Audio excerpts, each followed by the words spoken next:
What is going on, everybody? It is your observant lineman here, Uche Waneri, with Justin Blaylock. What it do? We are the linemen of Lineman Life.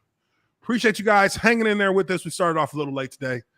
Had to get some things in order for this film session that we're going to have with you guys here in a little bit as we begin to break down the top offensive linemen in this year's 2022 NFL Draft. Going to be good times doing that. We get a chance to be in the coach's chair in the meeting room. So it will be tables have turned. The tables have turned, and we're going to be talking cash shit. No, we're going to break these kids down and talk about their the skill sets that we see in them. We're going to try and be as non-biased as possible and just look at it from a professional standpoint. I mean, that's pretty much the only way you can do it. But before we do that, we are going to get into some of the stories of the NFL's weekend and the start of this week. We've got some news to talk about. Justin, why don't you start and talk about the situation with the guard out of Tampa Bay? Big story out of there that it was kind of unexpected today. Yeah, this one caught a lot of folks off guard. Everyone just assumed that outside of Tom Brady, of course, that Tampa was just going to run it back. But Ali Marpet, I think he's 28 years old, 7-year pro, hung up the cleats. It was his day. 28, right? At 28. Yeah, 28 years old, coming off a Pro Bowl season. Off a Pro Bowl season. Two back-to-back playoff appearances, $20 million on the table. What do you think's going on there? I mean, I feel like that's not normal. One, that's not normal, and two, we saw a little bit of a rash of this happening. Really back towards the end of our careers, where you kind of saw like a cluster of players begin to retire, and you're like, this guy's only been playing for like 3 years. Yeah, I was looking for like injury news or anything like that. I mean, the thing that comes to mind first is concussions. I didn't follow the young man's career that closely, so I don't know if he struggled with that or not. But someone that age, playing really well, owed a lot of money. That's, the first thing that your mind kind of gravitates towards. Reading his statements and whatnot, didn't see anything about that. So who knows what's going on? But that guy has his reasons. More power to him. Yeah. Congratulations on a hell of a career. Yeah. If you ever want to come talk about it, fuck with your boy. Yeah, I mean, it's weird. It's weird to see that happen just because, it's a player who's been, to the Pro Bowl. It's a young guy who's clearly had a future as a player ahead of him. And it's kind of like you're going into the peak of your time, either your peak, like that peak age, that peak range in your career where you're going to be at the top of your game for the next 2 or 3 years. Mm-hmm. And instead of, maybe seeing himself through that, he decides to retire. Now, I'll never judge a player for retiring and say it was done too early or done, too late. You do it when you do it. And a lot of times you don't have the choice whether you do it. So it's really, it's the prerogative of the player that I think is most important when you get into those situations, because you never know what's going on. When he's at home, when he's not wearing the uniform and not in practice, you don't know what he's feeling, and then there's some players who don't, there's some players who love the game, but they only love the game to an extent. They don't love the game long enough to play it beyond what they feel is like worth their time. And, sure. This is a kid who's 28. I mean, he's 7-year career. He may just feel like it's time to just kind of move on. Maybe he got a Super Bowl. He's been to the Pro Bowl multiple times, or maybe once. I'm not sure. And sometimes you just feel like, all right, I think I've accomplished everything everything that I can, and I'm just going to move on. Yeah, that's what it seems like. More power to him for going out seemingly on his own terms. I wish more guys were able to do that in our sport, but unfortunately, more often than not, guys come home on the shield than with it. Yeah, motherfuckers. Motherfuckers' bodies are broken, and honestly, his body is probably, 7 years. His body is broken. Yeah. 7 years, you're still like, there are going to be problems that he's going to have from an orthopedic standpoint that are going to plague him, the rest of his life just because he played the sport. He's been playing it for 7 years as a pro, 3 or 4 years as a college player, 4 years as a high school player, 3 years in middle school. Yeah, and if, and before that, maybe a year in Pop Warner or something. I don't know. Me personally, I didn't start playing until I was a sophomore in high school. I was a late starter in football. I was playing basketball the whole time. Oh man! So got some tread on that tire. I had some treads on mine. I was like, all right, shoot. But then they decided, hey, put him at guard, pull his ass. We'll wear those treads out real quick. Running this fucking brick wall over here, full speed. Yeah. Let's just throw him up against this brick wall over and over and over and over and over. And we'll see how long those treads last. But also, we have, and salute to Ali for his time as a player with the Buccaneers, and happy retirement to him. So with that being said, let's go on and talk about a little side note here. The Hall of Fame, Pro Football Hall of Fame, has released a statement talking about their Hall of Fame game, which will be coming up here next season to start off the preseason. And they're going to be starting it off with the Jacksonville Jaguars and the Oakland Raiders. I'm so shit. I'm sorry. The Las Vegas Raiders. Damn, it sucks y'all are in Las Vegas. That's hard to say. Nobody want to say that. It's just hard to say. Every time I hear Raiders, every time I even see the logo, I think Oakland Raiders. This Las Vegas Raiders thing needs to go. I need to go back to Oakland. Figure it out. But it says here, the Raiders will take on the Jaguars in the 2022 Hall of Fame game at 8 p.m. Eastern, Thursday, August 4th. And here's the picture for that promo.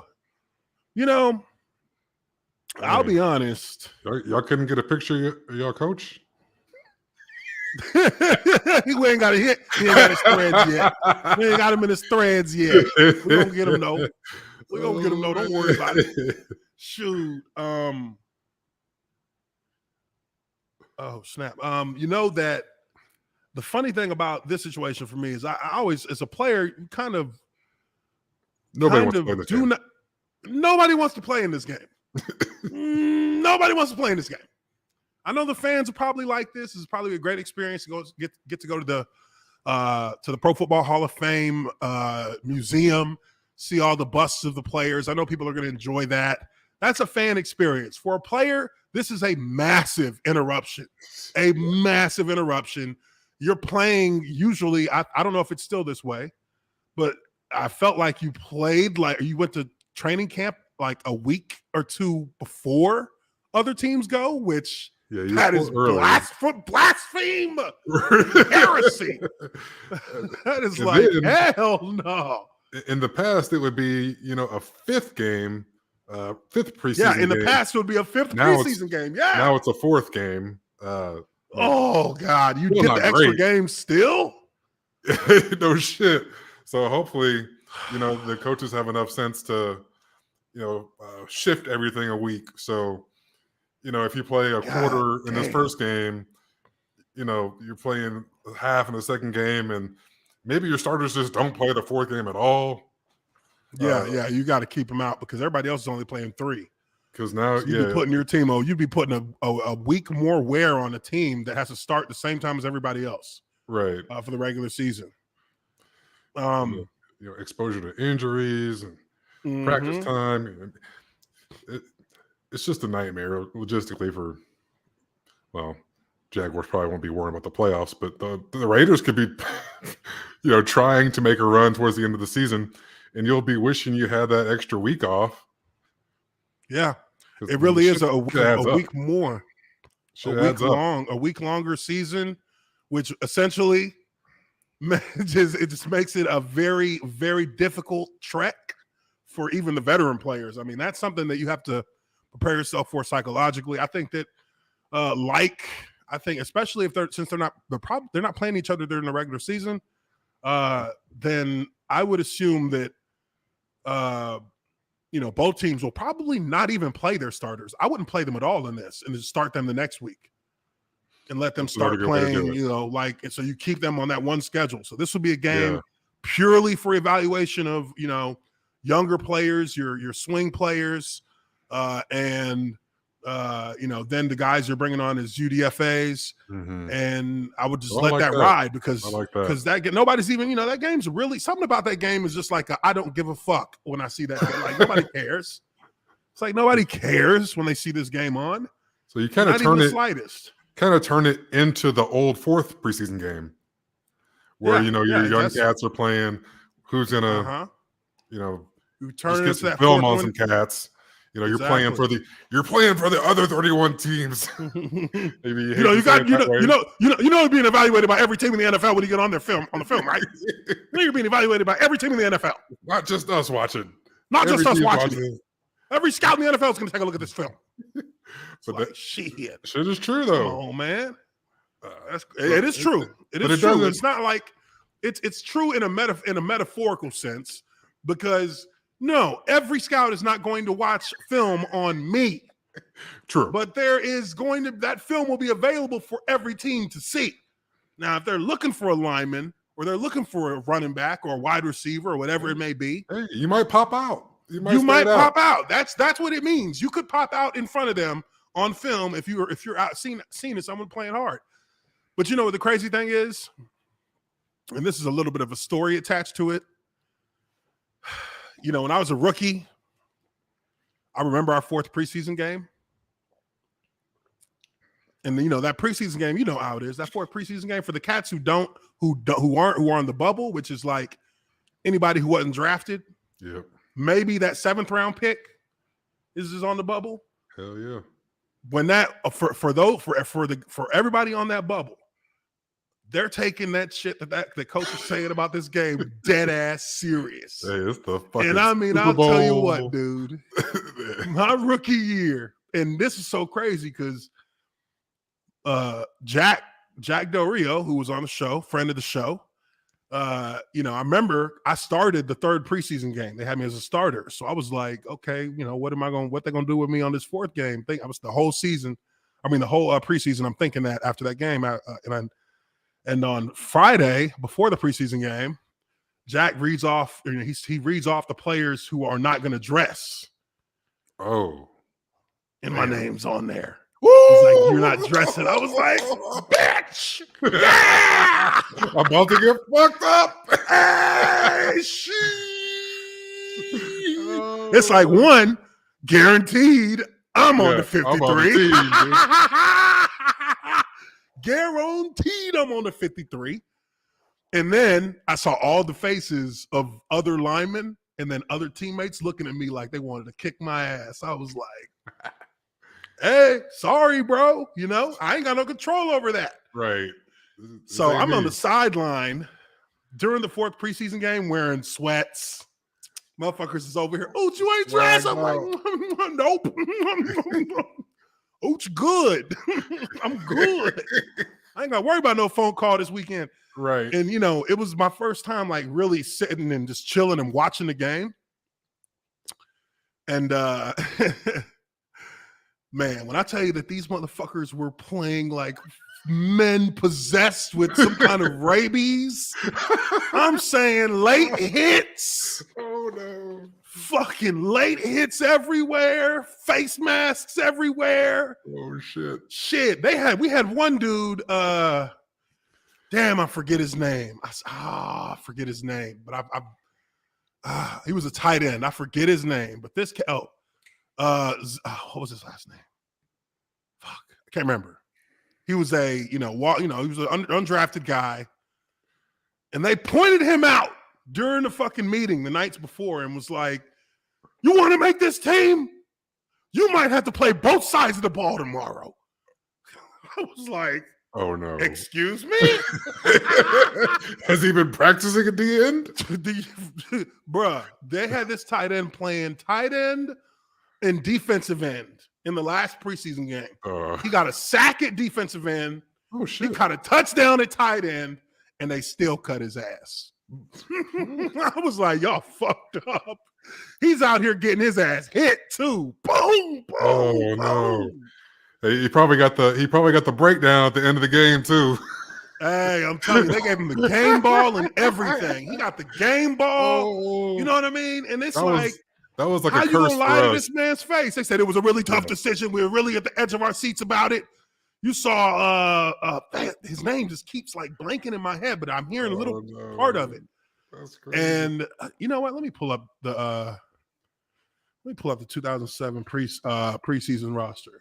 Yeah, that was definitely like a curse for our organization. Like if you got to break the team down after the last preseason game, it's like your ass is not going to be here, bro. I'm telling you, bro. It was I hate to make light of that, but it was like, yo, y'all got this cat playing on both sides of the ball. Right, this man done logged 100 snaps in one game. You know what I mean? And he was on special teams. Bro. Wow. It was crazy. Yeah, he didn't leave the field that night. He really left it all out there. Was it? No, it wasn't. No, it wasn't him. I can't find his name. I'm looking up. Is this it? Yep, Isaac Smoko. Yep, there he is, Smoko. Oh wow! They got him, baby. Ooh, poor guy. They put that dude out there. I mean, they put him. I mean, look, I'll give him this. He was playing his ass off. There was no let up in this guy. And they brought him back on the practice squad. They did. Okay. They brought him back on the practice squad, and then he got I believe they put him on they got him an active game. Okay. They got him a couple of active games later in the season. Once we had clinched our playoff berth, they brought him on, let him get a couple of games in, and that was it. But that's pretty much what this game amounts to is just an evaluation game for your young guys, because you're not going to be against a team you're playing during the regular season, and this is just going to be this gives coaches less time to get prepared for for the season through training camp practices. So they're just going to want to get this shit over with. They're going to run basic ass plays, and that's going to be it. Yeah, it's going to be the course of the game. We're looking at your talent level, athletic ability, especially if it's these young cats, because they're going to be a week into 10 days into training camp. They're still going to be traumatized. Yeah. It's not like, back in the day when it was the fourth game, you've been through training camp at least for 3 or 4 weeks. So you had been around the pro level talent, seeing how veteran guys handle themselves. If they throw these guys out there week one, it's just going to be like, all right, we're going to run Bob. We're running 16 dives. That's it. Just keep it simple. Cover because 2 or man. That's it. Because you know how bad, how hard it is to get NFL verbiage down when you first get to the league. Like, dude, I swear, I didn't know any plays my first year as a player. I could not tell you what any play outside of 2-jet and 3-jet, I couldn't even and and if you asked me to write down who the call was on 3-jet, I'm like, shit. Whoever Brad says. I don't know. Whatever the center say. but it's incredibly hard to retool. It's like learning a new language to a certain extent. So to retool your brain to like latch on to these concepts, it takes time. So coming into a preseason game that early, there's going to be so many mental errors. It's going to be ridiculous. Guys are going to have Emmys everywhere. But if you fuck up, moving on fuck from up that. full speed. Yeah, just If you're gonna fuck it up going full speed before you get somebody hurt. Oh my goodness. All coaches have the same 10 sayings. Yeah, they all do. So aside from this, there is another story in football headlines that is people are kind of scratching their heads on this one. Because this one doesn't make much sense based on the things that we've seen happen. Hold on, let me see here. Based on the things that we've seen happen with this player specifically in the last 4 or 5 weeks since football season ended. But as people probably know here, Kyler Murray and his agent decided to send out this statement to the Arizona Cardinals. And people, when I tell you that this is the most awkward move, weirdest bullshit, and honestly, the most unprofessional looking document I've ever seen as far as it pertains to sports and communications and messaging and trying to signal to your team your intent. When you look at this, the two things that stand out to me that absolutely piss me off to even have to lay my eyes on it, is that one, where the fuck is the double spacing? Are we seriously going to send a document of what's supposed to be this importance to Kyler Murray and his brand? I mean, look at his logo at the bottom. They didn't even. Anyways, where's the double spacing, and why is it in all fucking caps? The entire letter is in all caps. Oh man. Now I'm going to read through this. I'd be so mad at my agent. You know what? Mad. I think he did this. I think he had his agent type it up and he gave it to his assistant or some shit and said, "Hey, do this again." Oh, he gave him the go ahead. Make it all caps so they know I ain't playing. He gave him the go ahead. But I still might try. Why is there a picture of him on this? As if we need to know it's from him. There's another Kyler Murray, just in case you didn't realize. Kyler Murray that plays for the Cardinals. In case you that fucking sucked. Because if there is, then maybe he's the one that sucked.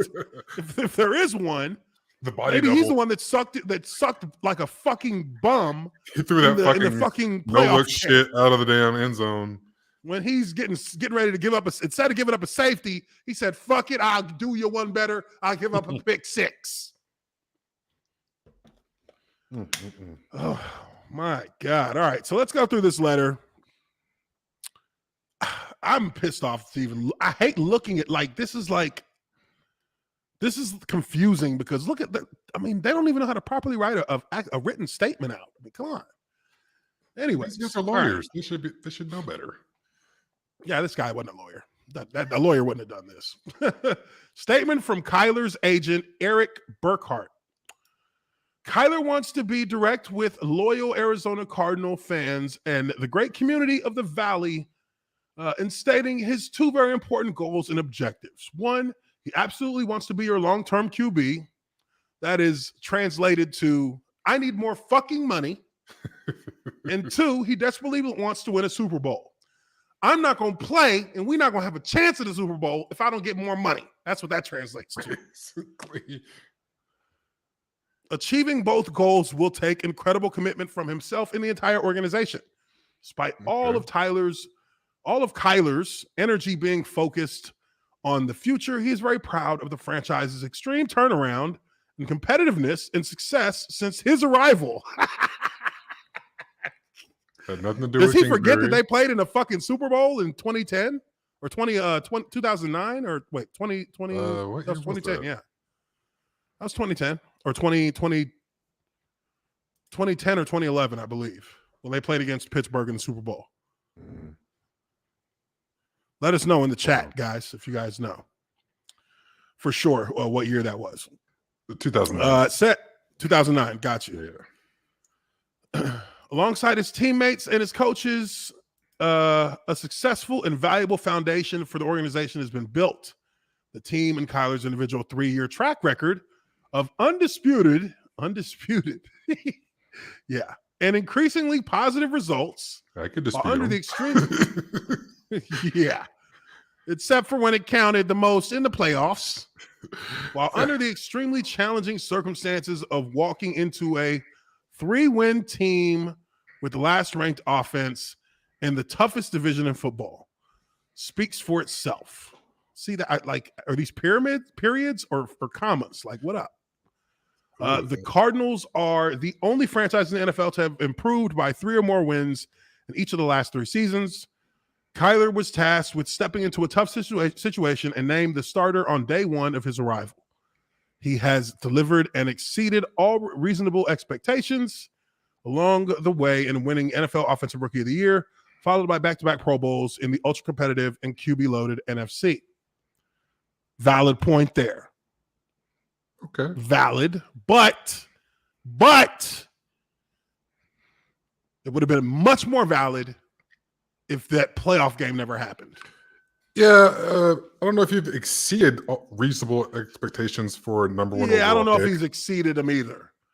I mean, a number 1 overall pick should have you in the playoffs. I don't think that's exceeding. I mean, he has met expectations so far, for 3 years in, but I mean, shit, Joe Burrow's also 2 years in. Really, 2 years in. He's 2 years in, and he made it to the Super Bowl. Yeah. And it's arguable. You can argue he has less on his offense than you do. Certainly blocking. You had what's his name from I'm forgetting names today. Receiver, Houston. D-Hop, DeAndre Hopkins. You had D-Hop. You had, for a time, you had Larry Fitzgerald. And fell into Zach Ertz. Which was that's a player the Jaguars should be targeting in free agency for tight end. I feel like they got he had some talent around him. He's had pretty decent running backs. They don't use running backs as much as they should, but they want to put it on his shoulders, whatever. Yeah, he wanted it all on him. Well, guess what, buddy? It's all on you now, son. All right, let's keep going here. Looking ahead, Kyler believes that in order to consistently compete for championships and ultimately deliver the Valley their first Super Bowl in 33 plus years, there needs to be long-term stability for both the organization and himself. To overtly communicate Kyler's desire to be the Cardinals' long-term QB, we sent a detailed contract proposal to the organization. It was important to Kyler that his proposal reflected all of the following. Provides financial protection, is in line with current roster QB market that compares his results alongside relevant comps, lowers his 22-23 salary cap number to allow the Cardinals to re-sign other player or other deserving teammates and add additional free agents. Okay, that's something that I can. If you're going to put that in there, I can kind of respect you for saying that part, because you're gonna need help. The majority of this shit so far has been a word salad of self-indulgence, and I don't care too much for it. But he has taken a moment to actually acknowledge that he doesn't want to break them on his contract without other players getting their piece as well, which is a good thing. Yeah. Absolutely, because you're going to need, no one can do it by themselves. You're going to need teammates, good ones. Even the best can't do it by themselves. See Aaron Rodgers. Exactly. And most importantly, represents a real commitment from the organization to see if their ultimate goals align with his 2 above. Consistently competing for championships and Kyler being their QB. Well, I don't think actions speak much louder than words in this volatile business, and he has that in bold. So he wants you to know that is a very loud yelling that he's shots fired. Shots fired. These are subliminals, but in the rap game, this would be a subliminal. Yeah, this will be a diss record for real. So This clearly, will be a sneak diss. someone has promised him something and not delivered. Yeah, you'd be sneak dissing if this was in rap. Let's see here. It is now simply up to the Cardinals to decide if they prioritize their rapidly improving 24-year-old, already two-time Pro Bowl QB, which I can mark a line through that because that doesn't really mean shit to any NFL people. Yeah, Pro Bowl is not something that is considered as a serious accolade as it once was, means he's and popular. it will not that used to guarantee you a good contract. Not so much anymore because now we know that it's not about how good the player is. It's really more so about the branding of the player already being in place. It's a popularity contest. There are plenty of players who are soundly better than some of the guys who get into the Pro Bowl who will never get into a Pro Bowl. And they are better than guys you see in the Pro Bowl. And I think a lot of people need to understand that has been a truth in the NFL for a while now. A lot of guys who are in the Pro Bowl ain't shit on the field if you put them out, if you look at their week-to-week performance versus other players of the same position. You can line them up. I mean, one can argue because a lot of people are quick to say, oh, Jalen Ramsey, best corner in the league. Jalen Ramsey, when tested, I don't give a fuck what Pro Football Focus says. I watch games, and when he gets tested, you can beat him. If you have a top-tier receiver against him, Mike Evans is a perfect example. Yeah. Hell, you could even you could even say what you will about that face mask in the Super Bowl. He was getting smoked all over the field. Yeah, he had several instances where he was barbecue chicken. The top that label of top wide receiver or top cornerback in the NFL, that title, that self-proclaimed title that players give themselves, even if it is true with them at the time, that only lasts like 2 years, 2 to 3 years before you begin to get exposed because it's just not something you can hold on to for a long time. That's an elusive title or self-proclamation to have. And for people to acknowledge it, it only lasts for a very short while.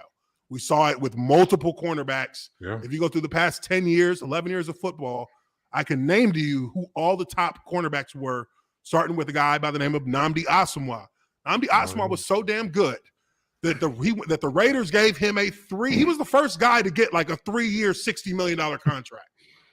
3 years, $65 million with like 90% of it guaranteed. Yeah. In 2 years, he got traded. You know what I mean? So it goes back a while. Yeah, once you start shining that light on yourself, people they're going to be coming for you. They come for you. And Jalen Ramsey, he's very good. He is very good. And he might be the best. But that doesn't mean you don't get got. That doesn't mean you don't get got, and that don't mean you ain't going to have bad games. And some people just have your number. Some guys just have your number. Yeah. That's just the way of life. For as good as Deion Sanders was as a cornerback, probably the best cornerback in NFL history, you could put him on any receiver, top-tier receiver. He shut down Michael Irvin. He shut down everybody except for Jerry Rice. Jerry Rice went for 160 on him when he was with the Cowboys, like on slant routes. So, anybody, it doesn't matter how strong you are. There's somebody who's a little bit stronger. And he dealt with that, and really, that just kind of goes to show that now in this time, in this era of the NFL, the Pro Bowl is a popularity highlight accolade. It's not a true measurement of the very best in the NFL. Because they've given the fan base a quarter of the vote, which come on. That's the Cowboys get. The Cowboys have the most players in the Pro Bowl every fucking year. How come they won a Super Bowl? Riddle me this. You know what I mean? That pretty much tells you right there. A team that has a monopoly on the Pro Bowl, and they never go to the Super Bowl. They hardly go to the playoffs. And when they do, they lose immediately. Yeah, it's marketing and branding, all those things you said earlier. Yeah, that's all it is. So when I see Pro Bowl, that don't mean nothing to me. Yeah. But I digress. What you're looking for is all pro. Yes, all pro is much different. Because all pro is literally voted on by people who are invested in analyzing football. And, Yeah, that is a much clearer indication of who's actually good. When you see the all pro and all division teams, because they got all division, then they got all conference, and then they got all pro. When you see those are done by sports writers, by journalists, by people who keep up with the sport, who pay attention to the players, who pay attention to the games, and who analyzes stuff. So much more accurate there. But let's continue. It says, already 2 times Pro Bowler who led the organization from 3 wins before his arrival to 11 wins in their first playoff appearance in 5 years. Yeah, let's talk about that. Or rather, if they choose to financially prioritize committing to other areas and continuing to merely talk about addressing Kyler's long-term future as their QB. Unfortunately, every player, coach, and executive in the NFL knows or should know that words and hypothetical contractual promises are regularly dismissed and fleeting in this business. Kyler remains hopeful that the organization chooses to commit so that he can continue leading the Cardinals to further success and value for many years to come. My God. What a word salad. Yeah, that was a lot. That was a whole lot. What a word salad. I don't know if I give a shit if I'm anybody with the Cardinals organization, because after the way he performed in the playoffs, I would just be like, you should be throwing footballs right now, not sending us letters. Oh no. You should be throwing footballs, because we you might not have seen that playoff film, after the last game. You probably left the next day, huh? Yeah, we watched the film. Pretty fucking bad. You were down in Cabo. We were here watching that film. You were in Cabo. We were breaking down that playoff game film. You want to know what your score was? You want to know what you graded out as? Yeah, I didn't think you did. I didn't think you did. I wouldn't want to know either. So, I don't know how people in the chat feel, but we don't get a lot of Cardinals games on this coast, on the East Coast. We don't get a lot of these guys' games. So, throughout the course of the season, when we're seeing that this team is, off to another strong start, a little bit skeptical, because last year was the same thing. They started off like 7-0, and then it kind of just fell apart. Yep. Couldn't get over the hump with the then division champs, Seattle Seahawks. But you kind of felt like the tide was turning. You kind of felt like, okay, you know what? This team couldn't get past Seattle, but Seattle they've clearly closed the gap. This is going to be a team that's going to be fighting for the division from now on. And then this year hits, and we see this unbelievable start that they get off to. What was it? 10-1? Something like that, yeah. 10-1, and then they proceed to collapse the last third of the season. They fall apart, and they limp like a fucking beat up Chevy into the playoffs. Like, it's so bad that they almost didn't make the playoffs. And it probably would have been better if they didn't, because they go up against these LA Rams, and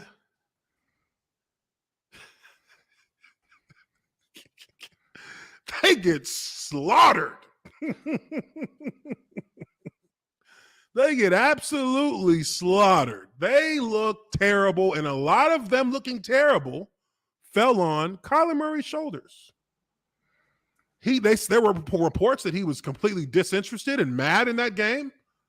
Now, I don't know what the reasons were. Maybe it was because of I would hope it's because of what's going on the field.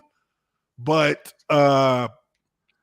he was very, there was a lot. I think there were some tensions there between him and the head coach. I'm not sure. There was some reporting that he wanted to be pulled from the game. He wanted to be. So he knew he was playing so bad, he wanted to be pulled. He didn't think he could help his team. Yeah, let me see if I can find this. Yeah, see what you can find on that. I remember that being a thing a little bit after that game.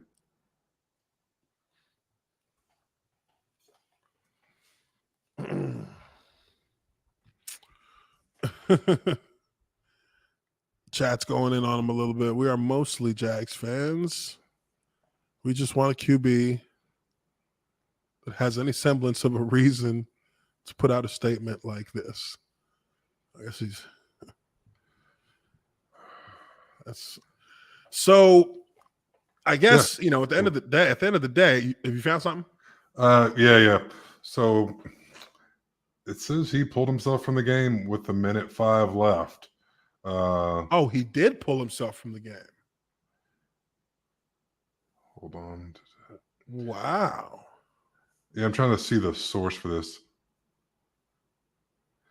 Somebody said, okay, according to Mike Garofalo, speaking during NFL Network's Super Bowl pregame coverage, Murray pulled himself from the game, refusing to take the final snaps. Backup Colt McCoy tried to encourage him to finish the game with his teammates, but a banged-up Murray said, "Nope, that's it." Nah. Wow. I'm good. Nah. I ain't got it. Nah, I'm good. You got it. Tell him I ain't got it. Yeah, I ain't got it, coach. Tell him I ain't got it. Oh man, let me see if I can find some quotes or something. Ooh, that's bad, dude. I didn't know that actually happened. I mean, maybe because I didn't watch the whole game because they were getting their fucking teeth kicked in. No one actually finished that game. That was one of. I'm trying to think. That might have been the only game in the. That was the only lopsided game this year where it wasn't a great fucking game. Yeah. Every other game was like down to the wire, went to overtime. Yeah. This one was the exception rather than the rule this year. But yeah, I didn't. Yeah, it was pretty bad. Yeah, at the time I didn't notice this, but yeah, that's not a good look. Just like you don't want to not fly home with your team as a head coach. You don't. You don't jump ship. Just because things aren't going your way, and pull yourself from a game. Yeah, that was that's not as the franchise not a quarterback. good look.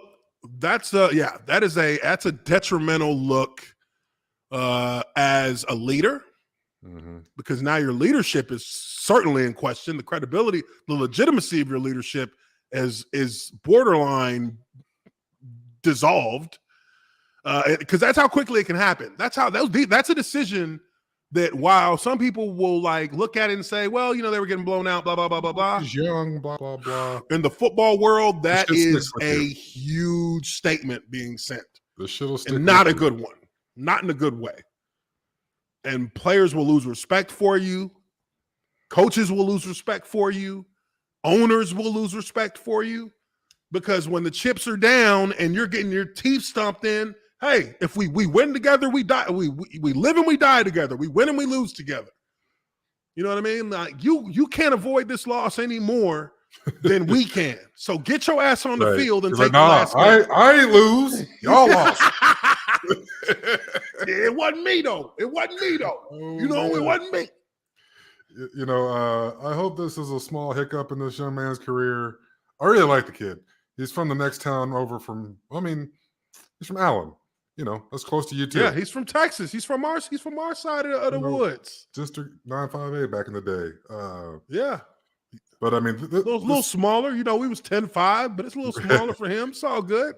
This could be hard to overcome. I'm sure he's hopefully, doing things behind the scenes to get good with all his guys, because no one wants to be fucking embarrassed out there. This game's fucking hard enough as it is. I don't need you to, distance yourself from the L we just caught. For real, because there ain't no way to move any further. You can move 50 feet. It's moving with you. Oh man. You know what? People don't even know that people won't even know that half the players on the team was out there. But they'll see your face and they know you the one who threw that funky ass pick six when you look like a kid who was just scared and was getting slung down, about to take a safety, and you just threw it up in the air for anybody to get. And as we all know, when you do that, it's getting intercepted. There's no ifs, ands, or buts about that one. Shoot. But Kyler Murray, it's an interesting situation. We'll see how this plays out. I'm sure that is the first shot fired, and we'll begin to see things really heat up if he doesn't get an extension right around May. Right Yeah, around May, right when they're doing OTAs. Yeah, I'm curious how far he's willing to take this thing. I mean, the way he's It talking, seems you need to when you be put a prepared. statement out, he's going to try and hold out. I guarantee You you. need to be prepared to hold out, and that's Yeah, you need costly. to be prepared to not play. That's very Now, let's costly remind too. people. Yeah. $30K a day. Yeah, 30,000 a day. 30,000 a day. And when I was in Jacksonville, Maurice Jones-Drew held out one year, and he showed up. He showed up right before. He showed up like second week of training camp. He was holding out for a while. Wanted a new contract. He just won rushing title. He just won the rushing title. He just went to his third Pro Bowl in a row. And he's like, I want some money. He had just got that contract right when he started going to the Pro Bowl. He had just got a new contract. Damn. So they was like, shit, bro, what you mean? And it was like, what you mean? We just gave you 5 years. He's like, nah, tear that up. I want more money. Oh. But he ended up coming back to the team because at the end of the day, like he realized that they weren't going to do it. And, if he didn't play, I mean, look, when Le'Veon Bell decided he wasn't going to play a whole season, his career was never the same. Yeah, it's tough to he come became back to a journeyman after that. This was a guy who was considered maybe the best running back in the NFL 2 years in a row. And then he decided he wanted money, and he decided he was going to sit out for it, and he was never the same.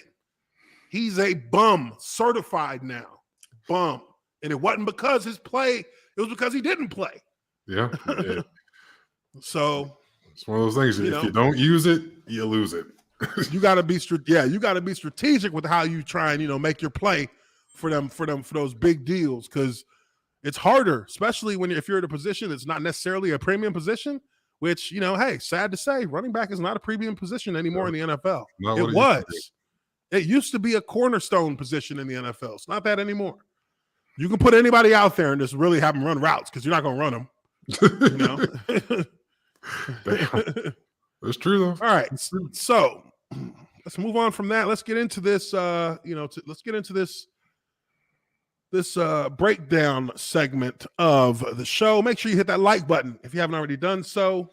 We are your observant line. Well, I'm your observant lineman. We are the lineman of Lineman Life. Welcome to the stream. If you're just jumping in, we're about to take a look at some game film. Now, this is the SEC championship game. We're looking at the number 1 ranked offensive lineman. We're going to start with this. We're going to start off with Evan Neal. We're going to take a look here at the offensive line, and me and Justin are going to break down and grade Evan Neal after we go through a number of plays. I guess when we're doing this, generally how they do it, okay. So, and tell me if it's the same way with you when you were playing, Justin. So grading out a player is a plus or minus.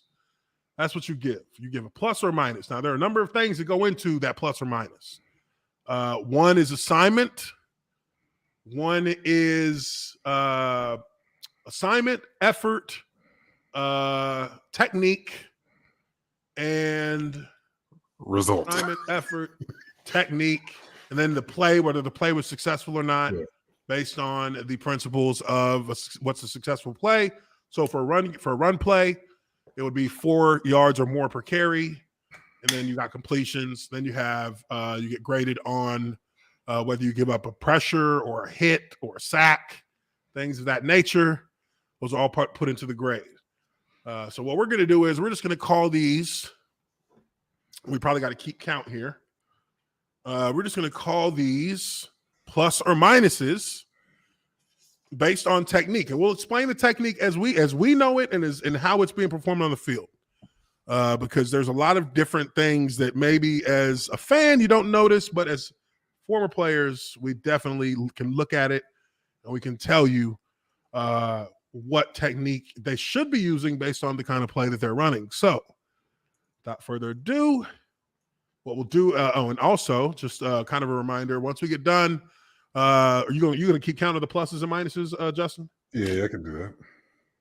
Just plus, minus, at the end of the day, we'll just count them up. Now, the goal here ultimately is while we count or while we break down this film, the ultimate goal is to grade these guys and create our own top 10 when it comes to the rankings for the best O lineman going into the 2022 draft. So once we go through, we're going to do 2 a week. So we're starting here with Evan Neal, and then we will do the next one on Wednesday, and then we'll repeat that until we get through the top 10, and then we will actually rank them after that.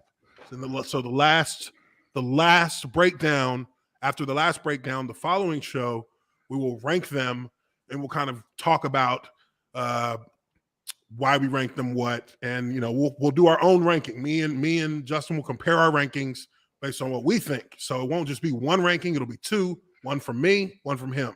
And then we'll try and, I guess we'll argue our reasoning for why we rank them as we did. So let's go ahead and start this off. This is from the 2021 season. This is the SEC championship game between Alabama and Georgia. Alabama won this one, but they would go on to lose, obviously, in the national title game. But let's take a look here. This is the first play that we're starting off. We have the sideline film here, and we'll have the end zone film as well. So we'll let the first film cut here run, and then when we get to the end zone film, we'll start breaking down from there. So let's get it rolling. Okay, so they run a quick bubble screen here. Oh, hold on. Forgot there's no scrubbing on this. Oh, okay. All right, let me see. Hold on. Setting. Oh, no, that's not what I want. And for those of you at home, this is the angle that all offensive linemen watch. Yeah, this is what we watch. We don't watch the other angle. We call it the ass end of the play. Yeah. Let me see. So I'm kind of, because this thing it's going to be a little hard to keep up with just the small movements because of the scrubbing, but sure. I wish there was a way to slow it down. Maybe. Let me see. No. Nope. All right. So what we'll do here is I'll try and just be quick on the pause, and we'll hope for the best. All right. So this is going to be a bubble screen to the left. And generally what happens when you go with bubble screen to the left, the offensive line is going to go to the right. So your left tackle is going to be trying to pick. He's going to try and fake as if he's going to take his inside footwork here. That's what he should do. This guy should try and engage. It's going to be quick, so it's not really much really required of the tackle here other than to not let this guy get into the passing lane. I guess in the league, what we would do here, well, they motioned this guy over, didn't they? So that's probably why he didn't have to take on that guy. See here. Okay, so he just does a inside zone footwork. Shit. Okay. He's just going to be, he's just going to be running inside zone to 99.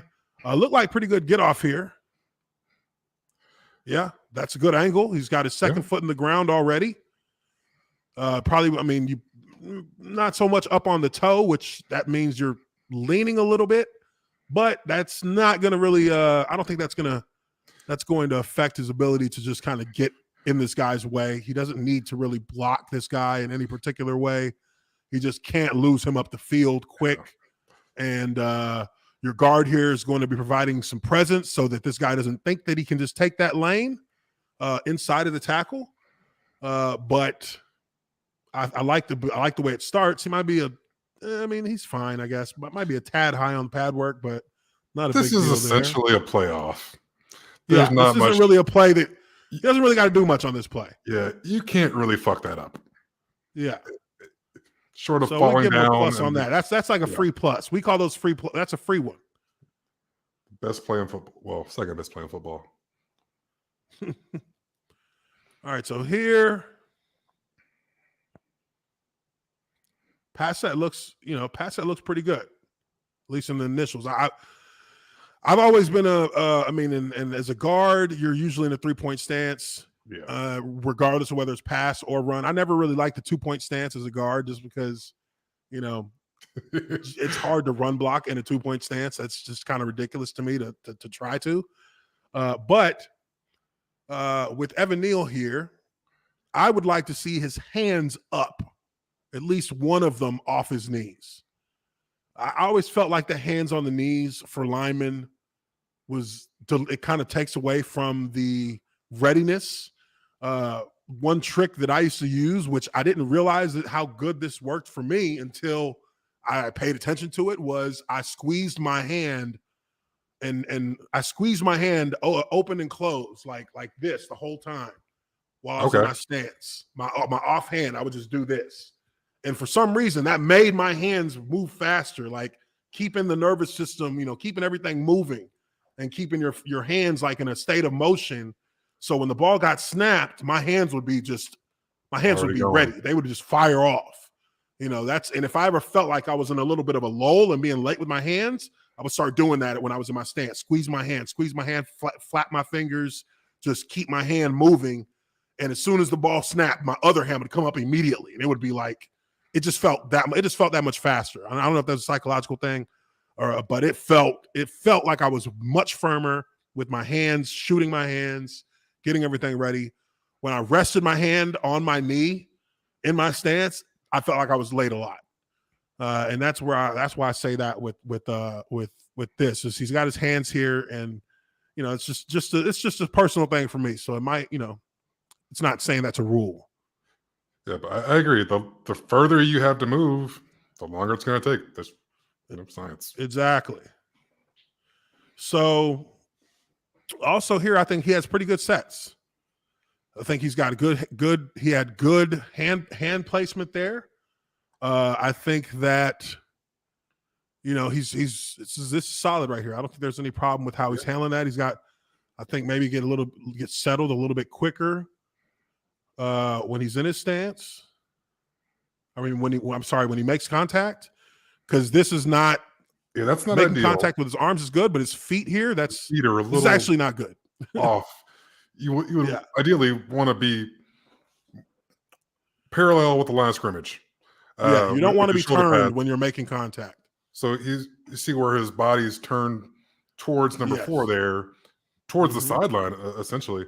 So look at the difference between him and the right tackle, right? Yeah, exactly.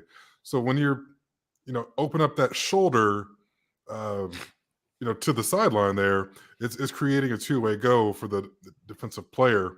And also, I'd like to see like where the right tackle right foot is behind his left. Exactly. So keeping your stagger in your stance. His feet are basically on the same yard line. So they're just kind of flat, but still turn his body towards the sideline. It's really a awkward looking position right there. And the reason you want to keep that stagger is so you maintain like your balance. You maintain your balance, and you're trying to do directing. Get you off balance one way or another, so it's harder for you to recover to his counter move. And in this position, and he's lucky this guy, just stays upfield. I don't know what kind of stunt they have called or whatever. And also he's got the slide coming too, so he can be a little bit more aggressive if he wants. He's got and mentally, if he's thinking that, fine, but his left guard's getting beat. With the swim move, so he really doesn't have any help. He's going to be in for a rude awakening if he thinks that help is coming. Yeah. I think that's spot on though, because you look at his feet. Both of his feet are on the same yard line. They're both flat on the ground. He is frozen in place for us. He would be like, if there was a quick move, he would be frozen because there's no way for him to get to realign his body. He got his hands on the guy pretty quick, which saves his footwork. And that's something that, you will learn in the NFL will not save you anymore. In college, you can get away with having quick, fast hands to snatch guys up and not having your footwork right. But in the NFL, you'd have to look like he would have to have his hands like this and his legs like this with the right tackle. His hands like he is at left with his feet positioned the way they are on the right, because that would give him more balance as a player. That'll give more balance on the field. He'll be able to redirect better, and he will be able to actually provide more resistance to keep himself from being collapsed in the pocket. Which, if you look at the little hop that he took there at the end of that, he took a little bitty hop to rebalance himself because he didn't have any balance. Right there. Mm-hmm. He had to rebalance himself. So I would say on that play, effort was fine. Technique, I would say upper body, his arms were good. His feet were not. And I would give him, we don't really care if the play was successful or not, but I'd give him he would get I don't know how I guess I wish I would have had a grading sheet with me. That's what I need. So he got what? 2 pluses or 1 minus? Yeah, I would say 2 plus overall, just because. Yeah, plus overall with a note on footwork. Now let's go on to the next one. This looks like some kind of weird. Oh no, they're running the ball. Oh. All right, let's take a look. Oh, that's weird to have the tight end moving behind him when he's pulling. I see so our tackle is pulling here. This is a tackle. What would they call that? A tackle blast or tackle boss blast? Yeah, we would have called it boss. Tackle boss, right? Like the tackle's pulling. You got a wide out or a tight end Y position that's coming back across the formation. It's going to probably block right here on 44. Yeah. Or 44 is being read by the QB, but I'm pretty sure that he's either going to get blocked or at least bluffed. Yeah, that's what he went to go block that one. He went to go block him. So he pulls out. It's a decent pull. Probably could be a little bit faster. He's in a the large NFL, man. they're going to say we need you to go faster. He's a large man. So I'm not saying he can go faster. I'm just saying that that's something you're going to hear on the next level. We need you to move faster. So because that guy might be in the NFL, 4 is firing up the field right now when he sees that. Yeah, and maybe that means drop a few lbs. Yeah, maybe. I don't know. I think he's listed at like 360. They're gonna probably say we need you to drop some weight too. But he's like 6'9" or something, I think. So you're inherently going to be pretty fucking big. But just to work on your agility and stamina and whatnot. Yeah, for sure. It's a good pull. It's a good pull. He probably can stay on. It's hard to stay on those. Late. It is. Can you still cut that guy in college? I have no idea. I don't think you can. I don't know. They got rid of that in the league. I'm pretty sure. You can't cut. No. Are you talking about the defense? The defense can't cut you. That's what. No. Could he have cut number 4 here? Yeah, I think you can. I don't think you want to though. If you're on the front side of the play, no, you don't want to do that front side. Not because that'll clog up that lane. Exactly. Now you got to jump over that shit. You just gotta you gotta block him from the inside out and widen him. Or if he plays to the inside of you, then you just hook him and you go and then you go around it. Bounce it outside. Yeah. So right here, if he, it's a decent enough job. I think the finish could have been a little bit better just because he got shed pretty quick after he made contact. Look at one more time. I want to look at his feet because he must have had a narrow base to be getting, shed like that drastically by a much smaller man. Yeah, he got shed pretty quickly. Let me back it up a little bit. He's in good position there, but he's in good position. A little top heavy. He's leaning. Now here, he's got. That's damn. This cat separated on him like this, and then just threw him. Okay, so look, it's. You don't know exactly what the principal, what his directives on the block are. But I know with the concept, if this play is there's a two-way option for this guy. Like we said before, he's either going to hook around or he's going to kick out. Now, this is a good job right now at kicking out. Now, what you want to do is now you want to break your feet down and run this guy wherever he tries to go. You run him further that way than he wants to go. So right here, this shouldn't be happening. Like this dude literally, if this was on a pro level, he's already made the tackle. He's already right here getting ready to make the tackle on this. If he's able to snatch off of you that quickly. So, I would say probably, maintaining the block is probably maintaining his technique is probably a minus here to me, but I agree. His effort is good because he ran off the ball. He picked up the right guy. And he started off with good, solid technique. He just, you can't, while you're running your feet, you have to also understand that there's going to be a point where a guy's going to try to shed. So you have to break down just a little bit so you can adjust to that. Yeah. So other than that, I think he can see the ball. You can't. So at some point, he's going to say, okay, guy's going over here. It's time to go. Yeah. I got no problem with the result because the running back was able to get past the block. Yeah. Yeah, I don't. Yeah, not great, but good enough at this level. All right, so this one right here, it looks like we got a stunt coming or a blitz. This is a pass set. We got a blitz coming. Got the linebacker coming into the A. The tackle is looping out. I think right here, the issue that I see is he needs to when you don't have somebody over you, and this is a little bit of just a pre-snap situation, this would be his this would be his 4 down. 1, 2. Can y'all see this arrow? I can't. You can't see it? Shit. Okay, so number 4, 88, 41, and the guy next to him that has his butt up in the air.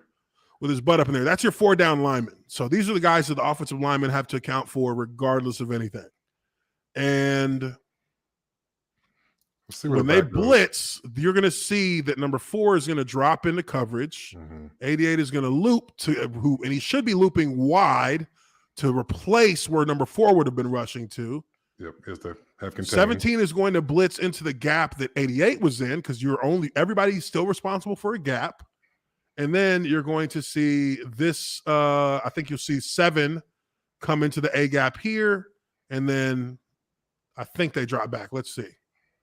Yeah, so you got the same thing on both sides. Linebackers coming to blitz to the inside, defensive tackles looping to the outside, and defensive ends dropping into coverage.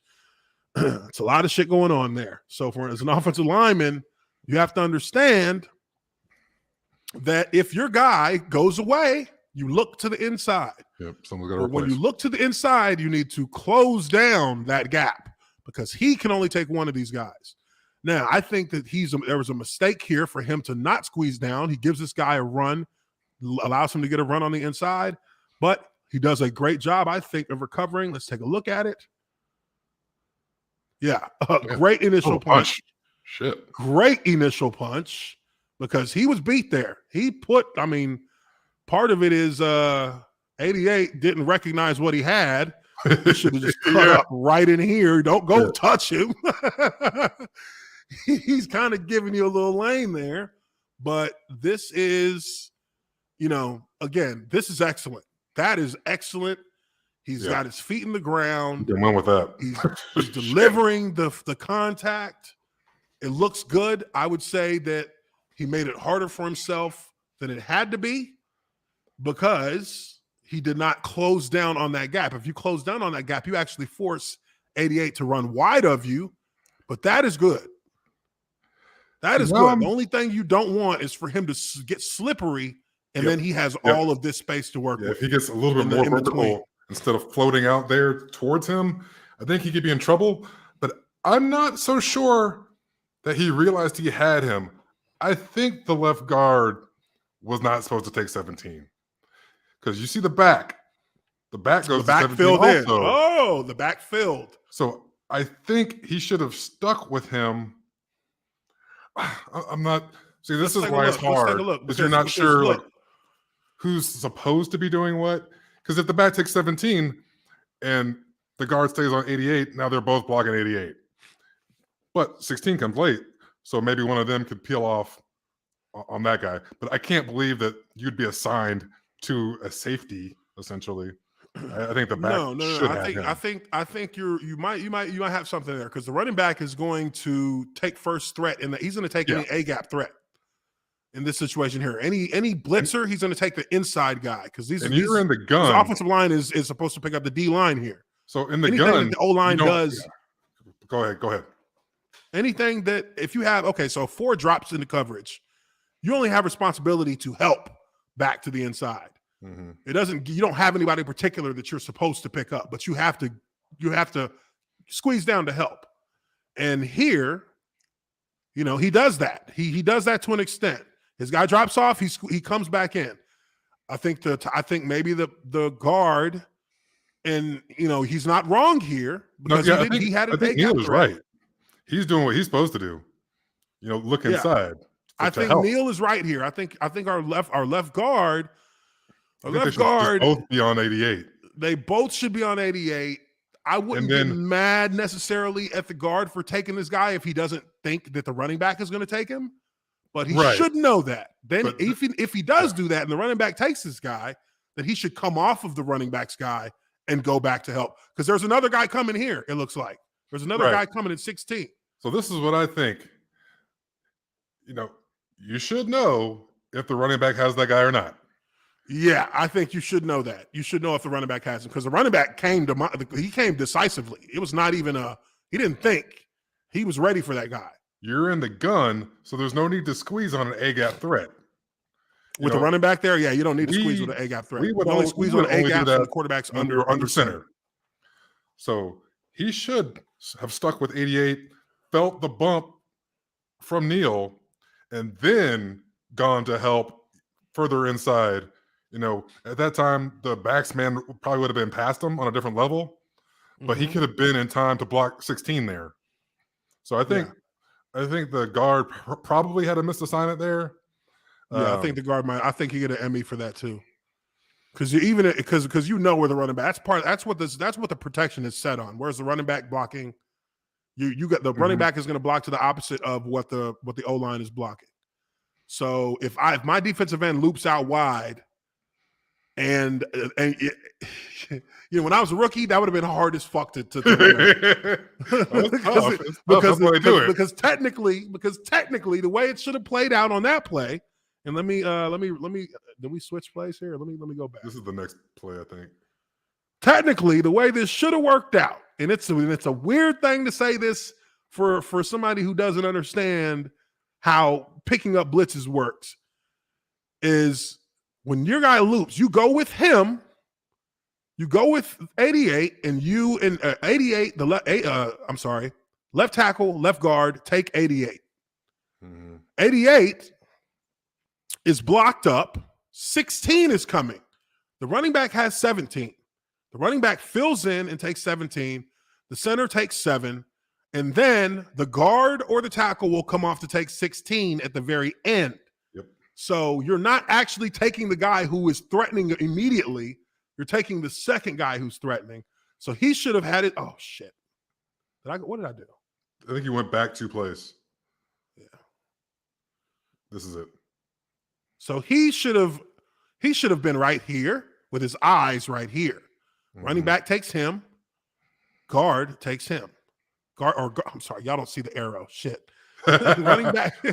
Running back takes 17, and guard takes 16, and guard stays with 88 until 16 becomes the threat. Which right about now you would be thinking about coming off to pick up 16. That would be the perfect way to pick up this blitz. We need the John Madden telestrator. Boom, boom. You got this guy right here. He comes in late. You got to have patience there. Got to have patience. All right, so we got that. I still give him 2 pluses there. I give him. I definitely give him a plus on that. After we worked it out, how things were supposed to go, yeah, he definitely gets a plus on that one. Making the best out of that one. Yeah. Hell of a punch. Shit. Hell of a punch. Great hand. 360 Great and punch. 6'9" with long ass arms. You should be punching cats Oh, like yeah. that. You should be knocking them out. Okay, this one that wasn't good. doesn't look good from just the first thing I notice here, and maybe it's me. You can tell me if you see the same thing. Effort. Yeah. On that play. Doesn't mean I'm not saying he doesn't have good effort, but he's a big boy. They're a couple plays in. He doesn't necessarily have a huge responsibility on this play. And this is a run pass option, it looks like. You've got 41 blitzing. He's covered by the tight end here. But also his job as a left tackle is to make sure he doesn't get beat to the inside. He has to make everything go wide on this because you've got a run pass option here. Yeah. So you don't want to get beat on the inside because if it's a run and you give that up, that's going to be a loss. And if it's a pass, you may be giving up pressure to the quarterback fairly quickly. But here, he does fine, but he doesn't use any technique at all to make this block, which that's not good. That's not good because you're practicing a bad habit right there. I mean, at the very least. And he's got his hands low. His hands are late. And then he leans into him. Like skips out there almost. It's not really. Yeah, he skips, kind of hops into the block. And, if this were a regular pass play, that could be a sack. That could be a hit on the QB. So that one I would give a minus. Still got to see technique, even when you're not necessarily vital to the play. Oh, that was a good hit. All right, here we go. Okay, this is right there. Yeah. Yeah, this looks like a little bit of a this is just a dive, a QB. A running back ISO, or no, this is a power, running back power. Shit. Scrubs would have saved our life. Shit. Oh, so essentially on this, when you've got guys pulling to the opposite side of the offensive line, you need to make sure there's no penetration. And make sure that and Georgia kind of helps them here by running a blitz towards this and taking their defensive linemen out of the play because they're all stunning to the inside. Yeah. Now, of course, this makes your job 10 times easier because you just shove him in the back as he's running. And when they try to slow down, they're just not capable of doing that. It's actually a good job. That's a plus right there for that one. Not one that needs much of a breakdown. You just wash everything down and keep it going. All right, now here I think we get our first look at a straight up pass rush towards him. Let's take a look at it. See, now again, when I look at these plays, I always look at where are your hands. Are you ready to shoot them? They look low to me. His feet. And his feet are. I was going to say, hands look low. Yeah, his hands are low. They're still down by his knees, like 2 steps into a set. Yeah. And his feet are parallel again.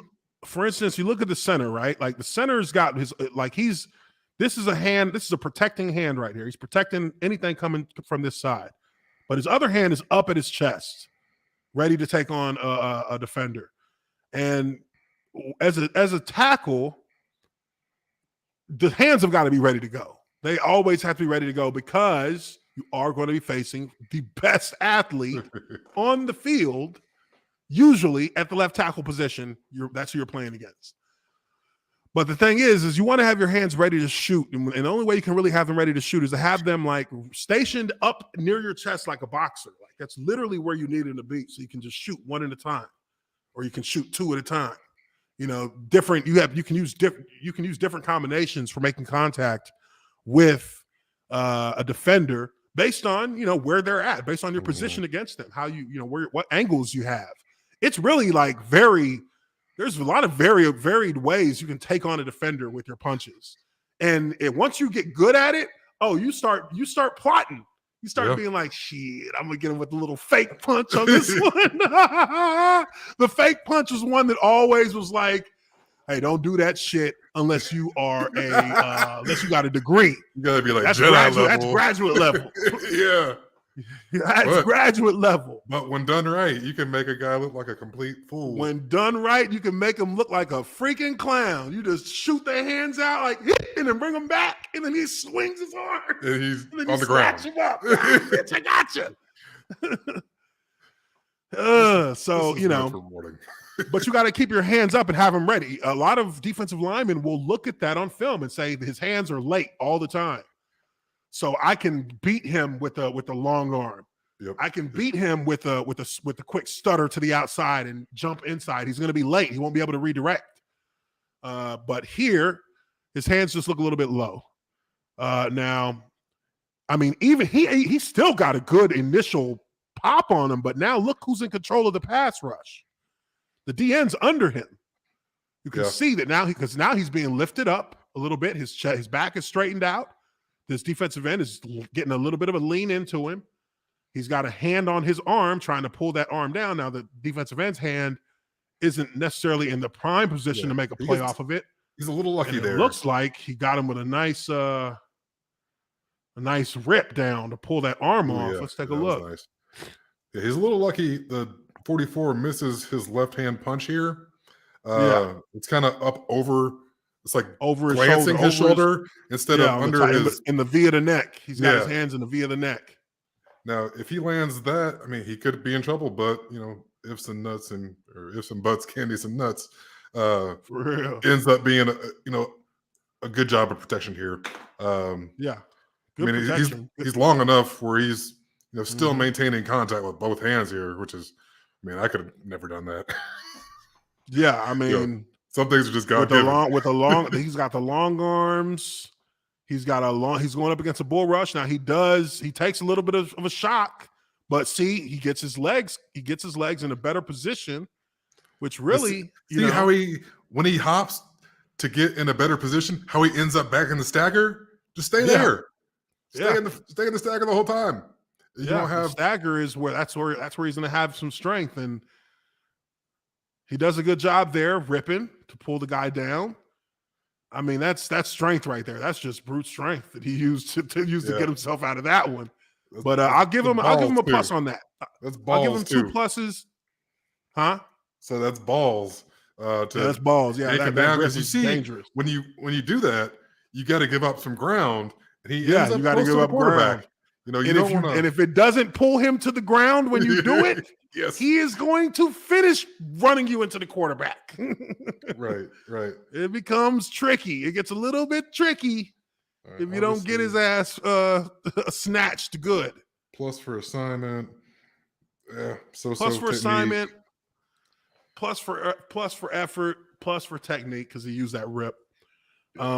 I think there's going to be a note on this guy that his footwork is going to be what needs to be worked on more than anything. I mean, and right now, this guy's projected to be like he's projected. Some are saying the Jaguars take this guy. Yeah, number 1 overall. Number 1 overall. So that would be it would have been a while since we've had a tackle at number 1, but overall in the NFL. But I mean, honestly.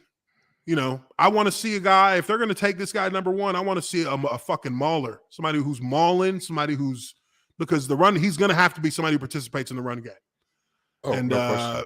But he does have some shit you can't teach. Yeah. You know what I mean? He does have some shit you can't teach. I mean, I could work with you all day. I can't make you be 6'9", 360. For real. Long ass arms. So here, I think this is a good one. This is another one where he's not required to do much. I think he's fine here. Doesn't really, I'm not going to be a harp on effort on that kind of play because shit, I know when I was playing, you give me one of these fucking plays, you asking for a minus. Yeah, you're the backside of a backside. Don't really have to do shit. My guy you're not even asked to scoop. Yeah, you're not even asked to scoop. You're just manning the backside. So just make sure your guy doesn't make the tackle. Yeah, see how the left guard did right there. You don't want to be the left guard. Yeah, you don't want to be that guy. Because Do you're a supposed, better because he has job the of same. staying inside Oh out. my god, because he has the same assignment. Well, Just I mean, don't get beat to the inside. You're not that's part of this also play. that's a Now top that'll tell you 15 another pick thing. too. Yeah, Jordan Davis is no joke. and to tell you another thing, yeah, that defensive tackle on point, on fucking point. Yeah, he's a game changer. But much harder for the backside guard on these kind of plays. You have to be ready to rip underneath 99 and cross his face to keep him from doing that. And you're a Because he gap did that closer. pretty fucking easy. You're a gap Jeez. closer to the play. Yeah. I mean, it's that much easier for him to get to it. But I'll give him a plus on that. Yeah, I'll give him a plus. I would like to see him technique-wise stay more inside. That's it. Yeah. And I will say this: pre-snap, I could tell that was a run. Yeah. His stance needs to be more consistent. Run to pass. Feeder. Totally lost where we were. I think this is it. Yeah. What was that? I can't remember. Well, no, because it was they were blocking inside footwork to the right. Yeah, this is it. This is it. Yeah, this is the next This is the one. play. Okay. Yeah. This is the We're all next good. play. We're all good here.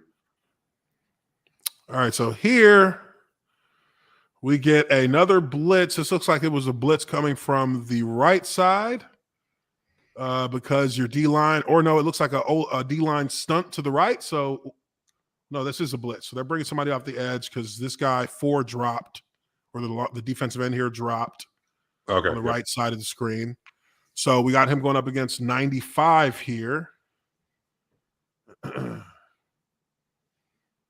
And that's good work. It's just good work.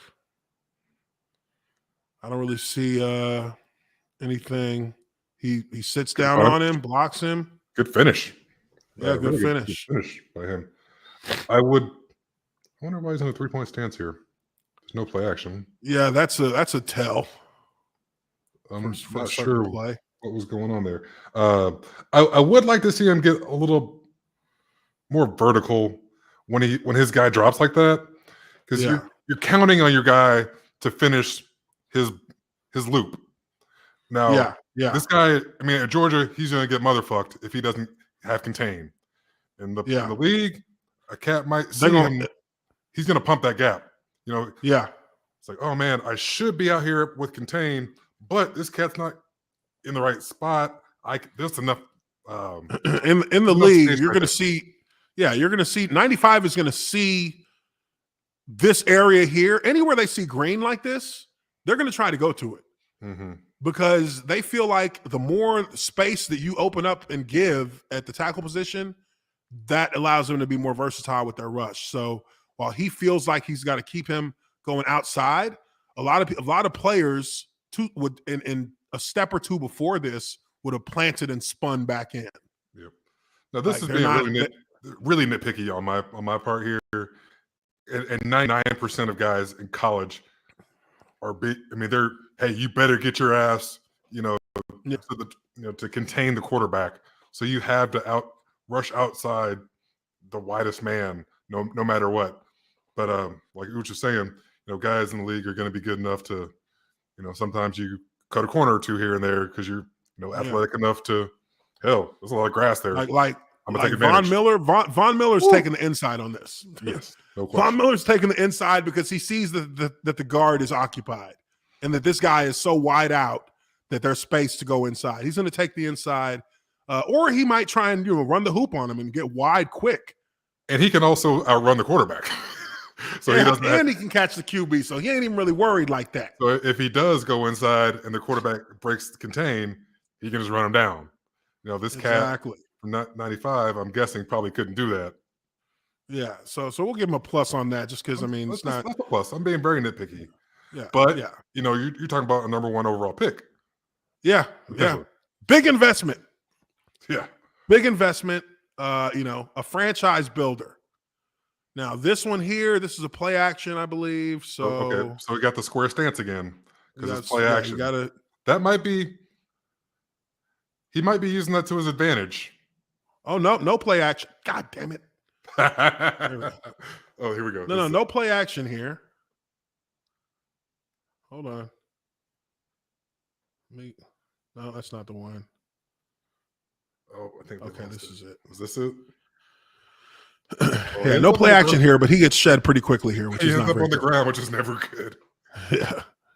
Oh, yeah. No play action. Okay. Yeah, now that is the kind of violence that's an image of what the violence kind of looks like in the NFL when you're taking on a defender who's trying to get off the block.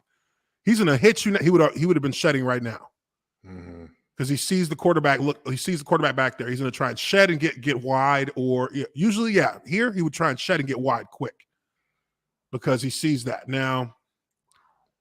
Damn. A coach is gonna say, "Got to stay on your feet. Got to stay on your feet here." But I wouldn't necessarily give him a minus for this because his technique is fine. He just doesn't run. He just, the way to solve that is to run your feet. Yep. Is to run your feet. So I'll still give him a plus on that for assignment. Yeah, I really have no problem with that. Because I don't have a the more you try to move that guy, the easier it's going to be for him to get the shed on you. Yeah. So I mean, better base. I always felt like if you run your feet and you have a base and you just kind of keep your feet in motion, not run trying to drive him, but run your feet to be ready to react to any kind of sudden movement, then you're a little bit better off. When you stop your feet and you just hold him up, as soon as he wants to go, he can go, but it's either you're gonna fall off or you're gonna hold him. And always keep your feet moving. Always keep your feet moving just so that they're ready to react to movement. Yeah. And also that invites injury. You never want your feet planted in the ground as a lineman. Yeah, you don't want your feet you don't want your legs just sitting there all exposed because helmets can come flying out of nowhere and take them ACLs straight up out. And ain't nothing you can do about it. You know what I mean? Whew. So, definitely want to make sure that he keeps his feet moving on that play. Let's finish this drive and maybe we watch a little bit more of this on Wednesday and then move on to the next player on the list.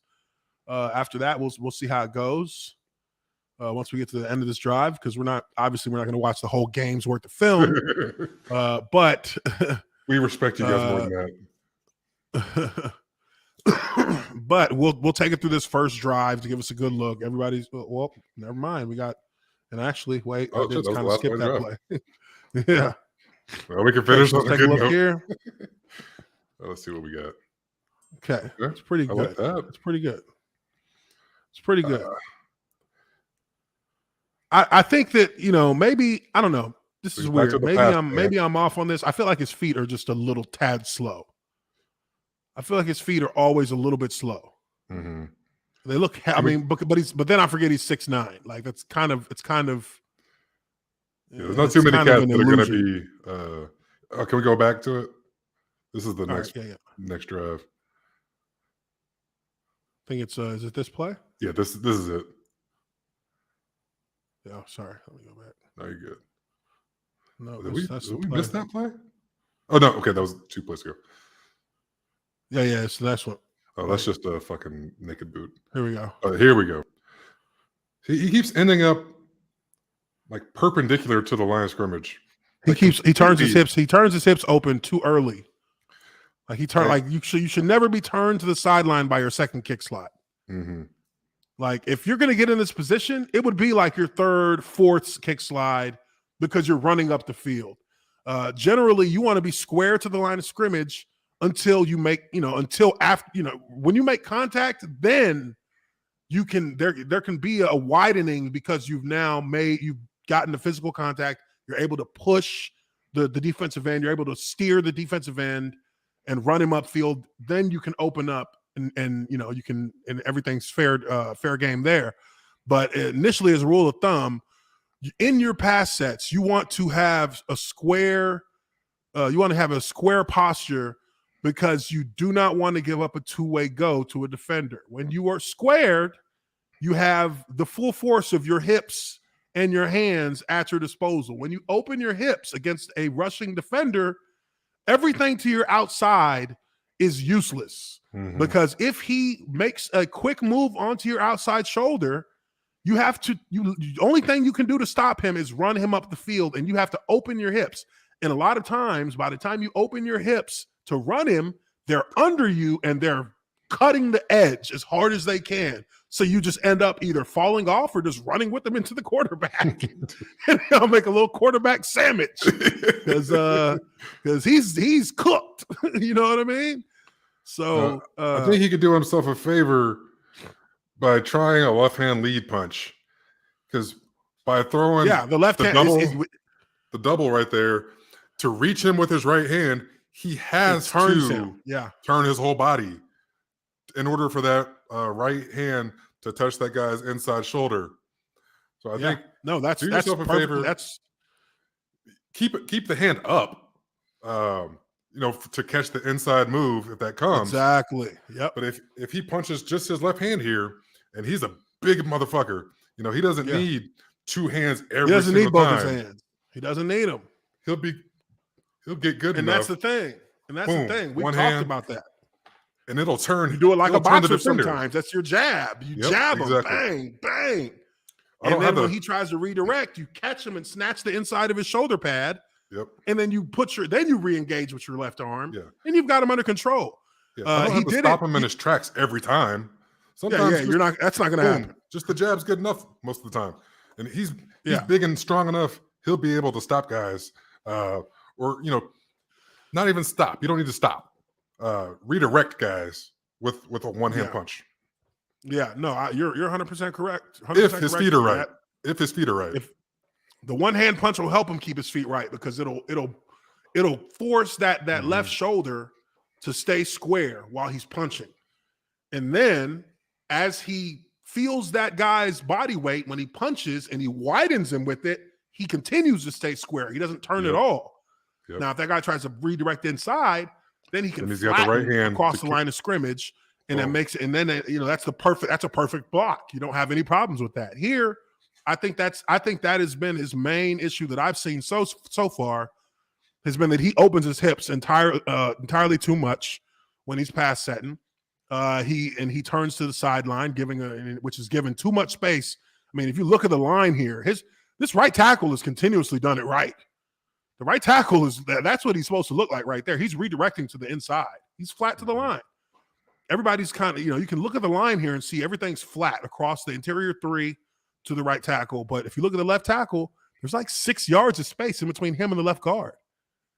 And that's consistent when he pass sets. That's because he's opening his hips and he's widening himself, but he's also opening his hips, which is just leaving a massive gap in between him and his guard. Even if his guard wanted to help here, it would be like turn and run to go help because he's coming from down the valley, like some Lord of the Rings shit. Shit. So definitely, obviously you see the first round. There's first round talent here. Obviously, you can see it. You can see it in him. I think that maybe we watch a couple more plays. Maybe let's watch one or two more plays here, and then we can wrap it up on him. And on Wednesday, we'll take a look at one of the next linemen on our top 10 list, and we'll go from there. So let's go ahead and get through this one and watch another play here to start their second drive. So he's on the bottom of the screen here. Okay, just it's just this one looks like another check mark, just a check mark play. We'll let this one run. He didn't really have to do nothing here. He just has. But again, like if I wanted to be a nitpick, I would hit him for. If I wanted to be a dick, I'd hit him for effort on each one of those plays because it doesn't really seem like he's trying to do shit on those. Oh yeah, I'm gonna let it go. He's not a chase the ball down the field type of guy. Yeah, he's not chasing shit. Hey, that's okay. I wasn't like that either. Yeah. I'm here to block motherfuckers. I'll chase it down if I know that I'm gonna be there when it's when there's if I see a big play developing, I'm gonna be a part of it. But I'm not gonna run down the field just cause. For real. I was pushing 330 most of my career. I can. It's just You hard. know what I Hard mean? enough I was without pushing, me I'm chasing the ball. 320, 315 over here. No, I'm not chasing shit. If I can't make something happen. Right. Yeah, I'm not running down there just know? for the love of the game. You know? All right, here we go. Pass Okay, that. That's so what here we people want go. to see. First look here at what does not look like a very good decision by him or his left guard. Let's take a look. So there's a stunt being run here. This is what it looks like. It looks like this is a TE. So tackle is penetrating. This is terrible job this is terrible position by the left guard. He's really fucked him. He's got his hands in there, but he's late. That's why his elbows are bent under the defensive ends. And he's kind of got his weight. It looked like his weight's kind of falling into his heels a little bit here. But this left guard is very bad in his position. He is already beat. And now the only thing he can do to save this is to launch. And we know he's not launching 99, but to launch 99 across the face of 73. That is the proper way. If he had a good pass set here and he was good, had separation, had him locked out, it would be much easier, a much easier task to pull off. But this is a TE. His goal should be here. One, these two offensive linemen are on two different levels. Even though they look like they're even with each other, the tackle's actually a little bit further back than the guard is. They're not on the same level. So with this, you would want to launch this guy across his face so that he can then just sit down on that defensive tackle. And, it would probably be him he would have to be redirecting into the line of scrimmage to hold this defensive tackle after he's been sent. And then this looping defensive end should be picked up not at the last moment, but you want to make sure that your tackle has this defensive tackle before you just leave to go pick up the looper. You got time for the looper. You don't have to go automatically. But here, because he's in bad position, bad hand placement, bad body placement, hips completely turned to the sideline, as we just talked about, he has no way of picking this up. The tackle here, let's take a look. The tackle sets too far out. Now, I'm betting this was probably a second and long or a third and long. Yep, second and long. So you're going to get stunts. He's set too far. This guy is not committing to pass rushing you. And that's something that you can't really coach right now because these guys aren't pros. Yeah, and a professional coach will teach them to feel and know the situation. You got to feel this. That defensive end is not committing to you. Right. He hasn't committed to you the same way he's been committing on every other pass rush. It doesn't look like every other rush. It doesn't look like every other rush. You can help yourself by dragging off the 3 technique. So like you said, don't get with vertical set. Vertical set. He has his right hand up, but it's not doing shit because he's so far away from his guard. Exactly. Now you could damn near use the defensive tackle's momentum to propel yourself backwards. I mean, that's how, if you're closer in a vertical set, you could take advantage of him rushing up the field to get back even further and make it easier for your guard. Now the guard make it almost terrible position. Yeah. So there's almost nothing. That's a great point. That's a great point. This tackle Evan Neal should be, his inside foot should be lined up with this tackle's knee at this point. That's where his body should be, with this inside leg lined up on this guy's outside knee. And with that arm up, he's actually going to could possibly be making physical contact with the D tackle before he makes contact with the defensive end. It'd because he's got his arm up to protect. He's protecting himself. It is a long ass arm. Yeah, he's got a long ass arm, but he's protecting himself from the penetrator, who is the defensive tackle on this stunt. And he's making this guard's life a little bit easier because now the guard will be able to send him to the tackle without, having to literally exert every inch of energy because he has to toss this guy 5 yards and then rebound and pick up a guy who's looping. So basically what we have, the issue here is that these guys are not playing with the awareness of a stunt that could be run in this play. So, usually if I'm at the line of scrimmage with my tackle and it's third, let's say it's third and long, I'm telling my tackle, hey, stunt, watch stunt, watch stunt. Oh, this guy's lined up a little bit looser than he's been lining up all game. Hey, watch stunt, watch stunt. Yeah, give me So a my hand. tackle is going to vertical set immediately. Yep. He's going to set on a straight line, going straight back from where he is in his stance. He's not going to widen. He's not going to widen at all. He is going to start going straight back, and he's going to have an inside hand up to keep any defender off of him while we make the switch on the game. And, if it doesn't happen, he's able to float back outside just a little bit to try and regain that position that he would have at a normal pass protection set. But for that, you do that. That's the instant kind of response to an alert on a game is a vertical set for both guys. Yep, it'll make a world of difference. And like you said, he's still in good enough position if they don't run the game, because you're dragging off that guy and you're vertical. You're still back far enough to react if they don't run it. And I think the guard could help himself, and both of them for that matter, a shitload by short setting 99. The guy's 360 pounds. Why are you getting short back? setting them? Stop letting them get a full head of steam at you. I would be jump setting him every play. He's not going to be. He's not super shifty or nothing. He's not going to hit you with no spin move. But he's a big fucking snowball once he gets running in one direction one way. And once he's into your body, it's going to be damn near impossible to get him over to your tackle. So jump set him, short set him, whatever you want to do. Get on him early so you have the opportunity to shock him and then deliver him to your tackle. He's just giving up too much free ground, as I would like to call it. I mean, and again, like we talked about earlier, these feet should be always in motion. Mm-hmm. Like when you're pass setting, you got to if he's in a jump set, you want to come off almost like a run block. But right here, I feel like he doesn't really do anything. He's going into a slow pass, a slow fan, and then he's absorbing fucking punishment. Which hell no! Like look at his hands. His hands are late. His hands go downward before they actually shoot out. See, I think this might be like I always talk about, like the Aaron Donald effect, where you let a guy fuck your technique up before the play even starts.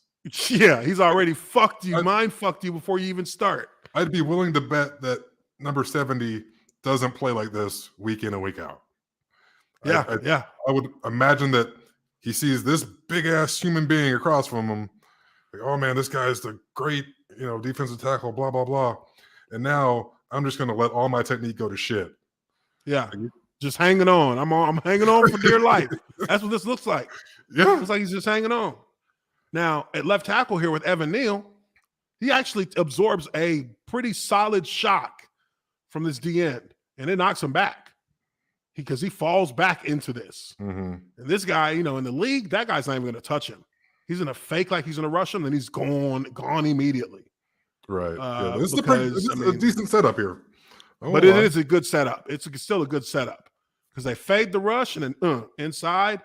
And that's really that's what caused him to throw it quick. Now they got yards out of it, but that's the lucky part of it. Now this will be the last play we'll look at here, but let's take a look. Oh shit, that's a touchdown. Well down. Okay, so again, now this is the same thing here. This is all this is a TE stunt with the linebacker instead of the defensive end. If you're looking at this from and you understand football, this linebacker is going to blitz this A gap. This defensive tackle is going to loop to the offensive tackle, and it should be your guard picking up the linebacker. The running back shouldn't be in here. He probably should be getting out on whatever route he's supposed to be on. You've got enough to block. You've got 5 on 4. You got 2 to the right, 2 defenders to the right, 2 defenders to the left. Now they're stacked on top of each other here. This guy rushes to him. Oh, that's illegal. Yeah. See, this is a chop block. This is not a block. This is an illegal block. You cannot do this in football in the middle.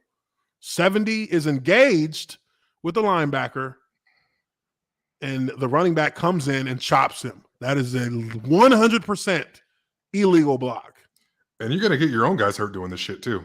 Yeah, and you're going to get your own guy hurt too. All right, well, let's try to dissect what should have happened. Yeah. Now, what should have happened here, like we said, is the tackle picks up the loop. The left tackle will pick up the looping tackle.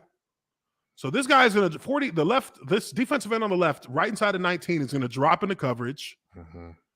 Now, that's a gap that's now left open. So how do you fill that gap? Well, you take the defensive tackle and you loop him to that gap. So you have an edge rush. And then you bring the linebacker behind the defensive tackle. I think, I don't know what number that is, but he is going to rush the gap that the defensive tackle was in. So essentially, It's a game. That this linebacker becomes your defensive tackle, and the defensive tackle becomes your defensive end, because this D end is dropping. And on the right side, I believe they are just running they're just running a rush. Yeah, it's the same thing. You've got a T, T, E, E. You've got a TE on both sides, with one being a linebacker replacing a defensive end and the other being a regular end and defensive tackle combination. So it's the same thing on two sides. This is where you gotta, as a football player, this seems complicated for a guy who hasn't seen like these kinds of things happen. You're like, what the fuck? They bring all kinds of blitzes. I don't know what the fuck. But what this is essentially is just a TE. They're running a four-man D-line stunt. TE on both sides. They're doing this to try and confuse you. It's not a different package. The running back should be looking for 7, the same way that he'd be looking for him if this guy was a defensive end. So, that right there is how it should shake out. Now, again, that's illegal with the guard in the running back. Can't do that. Now, with Evan Neal, good position here. Looks like he's in good position.